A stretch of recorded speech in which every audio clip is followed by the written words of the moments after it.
inclusive o Deus está entrando agora no jogo, aos 56 do segundo tempo. Estamos aprendendo, a gente está aprendendo.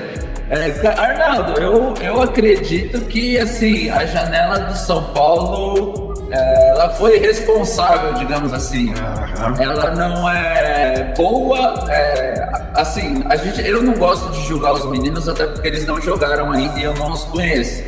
Mas a opinião dentro de campo vem só depois dos jogos. Então, eu prefiro opinar depois de verem eles jogarem. E o Lewis, eu acredito que vai ter ainda um período de adaptação quase que gigante. Porque se o Caio Paulista, que pula o muro, demora 9 meses para se adaptar do outro lado do muro, imagina um menino que vem da Irlanda do Norte para um outro país, outra cultura, daqui a pouco começa um calor violento. É comida, é fuso horário, agora ele vai ter que arrumar a casa para morar, uma loucurada. Então eu acho que ele vai demorar um pouco mais. O Longo, eu acredito que por estar acostumado um pouco com o futebol sul-americano, ele vai ter um pouco mais de facilidade, o idioma, os meninos ali, os gringos do time do São Paulo vão ajudar. Acredito que ele vai se adaptar um pouquinho mais rápido.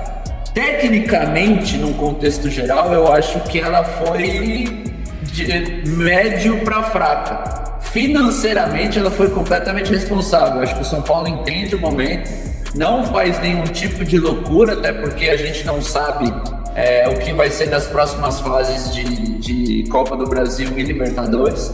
Então eu acho que o São Paulo ele tem uma consciência, uma responsabilidade financeira muito consciente, não se atira, não faz nenhuma loucura e consegue um lateral esquerdo, caso aconteça alguma coisa com o Wellington, e consegue mais um volante para tirar um pouco dessa quantidade de jogos do Luiz Gustavo.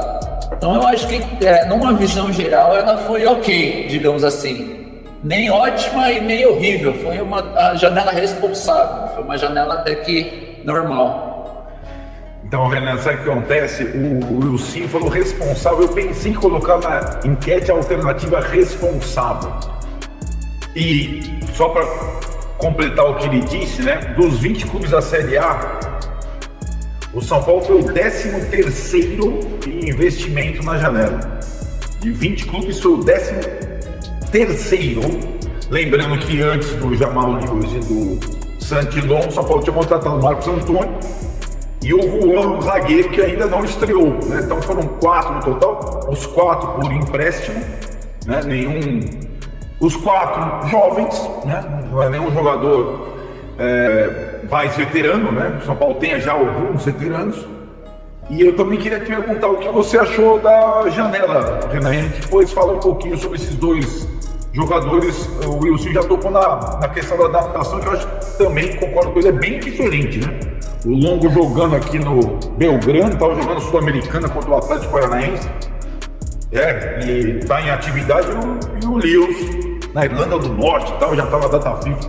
Dá seu pitaco sobre a janela, Renan, por favor. Boa tarde, Arnaldo. Boa tarde, Wilson. Bom, eu concordo muito com o que o Wilson falou. É uma janela muito responsável, é uma coisa que eu cobrava, né, de São Paulo, por causa de procuras. Alexandro, para volante, o Thiago Mendes, jogador que está no mundo árabe, então os gastos seriam muito maiores, né? Então, nesse sentido, eu gostei, mas a gente tem que ver os meninos jogarem, né? O Wilson bem falou, tem a questão da adaptação. Eu vi vídeos dos dois jogadores, né? Vários vídeos dos dois jogadores, e como meu empresário falava para mim quando eu jogava, né, Arnaldo? O DVD eu só coloco as coisas boas, né? A zeb que eu fazia no jogo tem que ficar fora do DVD, né? Então, o DVD dos dois. O do Santiago, por exemplo, ele já tem o meu apreço, porque é o mesmo nome do meu filho. Então, pra mim, ele já... Volante com o mesmo nome do teu filho tá aprovado já. Então já tá aprovado já a contratação. Você pegar o meu DVD, o do Fabão e do Lugano juntos, não tem tanto carrinho quanto do Santiago Longo. Inacreditável. Então chegou aquele primeiro volante de respeito pro nosso time, né? Mas, respondendo de fato a pergunta, é exatamente isso que o senhor falou. Não é péssimo, diante das necessidades do plantel, né?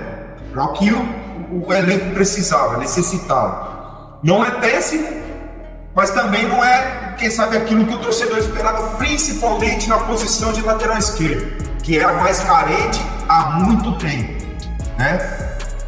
Possivelmente, provavelmente, 90%, 95% do torcedor São Paulino nunca, jamais teria ouvido falar o nome tinha ouvido falar o nome do Jamal. E agora ele tá aí e a gente precisa confiar nele, porque ele será o nosso lateral a partir do ano que vem, quando o Everton não estiver mais. Pois eu vou dar uma complementada aqui e já estou dando bastante mensagem, já gostando da participação da galera. Por enquanto a enquete está ganhando a hipótese razoável para a janela do São Paulo. Vou falar um pouquinho dos dois, também alguns detalhes das contratações, mais do que das características. E depois vou colocar algumas perguntas da galera para a gente debater. Ainda tem um jogador misterioso, bastante coisa aqui. O volante acho que é mais tranquilo, tanto a gente analisar como a gente explicar, né? Como vocês falaram ali, a procura foi por um jogador que tivesse mais ou menos as características do Pablo e que tivesse mais ou menos a faixa etária, que pudesse ser uma alternativa ao Luiz Gustavo. O Belgrano, esse jogador já tinha sido sondado por outras equipes brasileiras, ele só jogou no Belgrano na vida toda dele, né? E quando o Belgrano é eliminado da Sul-Americana, começa a ter uma certa liquidação no elenco. Boca contrata um jogador do Belgrano, e aí o Santinão também é colocado à disposição. São Paulo contrata ele por empréstimo, podendo comprá-lo lá na frente. A informação que eu tenho é que os relatos da turma que conviveu com ele esses dias, porque ele ficou no CT, né? O Jamal, como disse o Cid, já deve pegar o gol da volta. Ele tá lá no CT todos esses dias. A galera tava de folga, só os machucados. Ele, ao entrar no CT, ver o São Paulo, ver a situação, ver a estrutura, ver os paus na parede, ele foi às lágrimas. Porque para um jogador desse, um clube só na vida, Belgrano, chegar, né, no futebol brasileiro, no São Paulo, de fato é um pulo muito grande, né?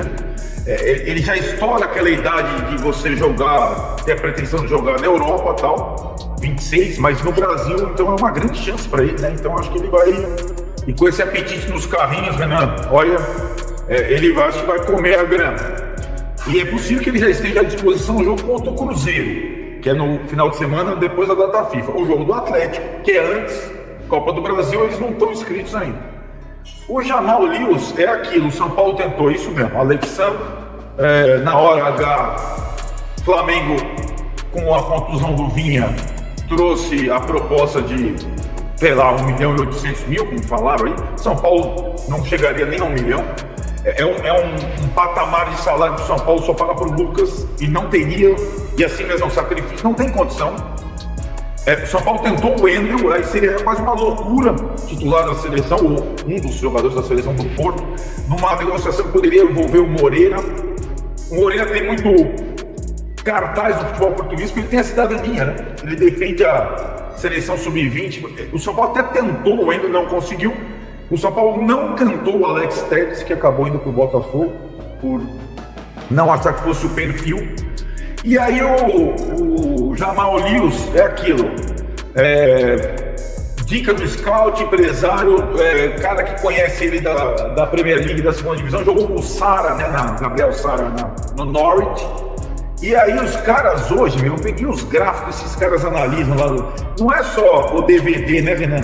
É assim, e também não é só o histórico. Por lateral, quantidade de metros percorridos por jogo, quantidade de arrancadas, interceptações defensivas. Os caras é um emaranhado de gráfico lá e com comparação com os jogadores que atuam no Brasil da posição dele. E assim, na prática, o Wilson falou do Caio Paulista, é interessante porque o São Paulo busca um lateral que faça coisas diferentes do Wellington, que seja um jogador um pouco mais agudo, como era o Caio Paulista. E a principal característica do Jamal é a parte ofensiva, e até por isso ele não foi aproveitado no Newcastle. Conheço bem meu técnico lá, prefere um lateral um zagueiro na lateral esquerda, o cara é uma coisa mais defensiva. Então ele estava à disposição e foi contratado. É grande a expectativa, porque de fato, hoje, né, gente, o Wilson estava falando de companheiros que saíram aí da Major League Soccer para jogar no Brasil, mas hoje o Brasil tem a capacidade de contratar jogador da Europa. Tá o Paê do Vasco, o Corinthians fez proposta pro Depay, o Flamengo está pensando no Marcelo, não só brasileiros que vêm da Europa, europeus, que é uma coisa rara e que agora é uma questão possível no futebol brasileiro. A Inglaterra ainda, né, Arnaldo? Trazer da Inglaterra que é mais difícil ainda, né? Do Reino Unido, né? Exatamente. E aí eu acho que muito que o Wilson falou, claro que a adaptação desses caras ao Brasil é uma adaptação mais lenta, né? Uma outra característica de jogo, circunstância, clima, alimentação, tudo que o Wilson falou.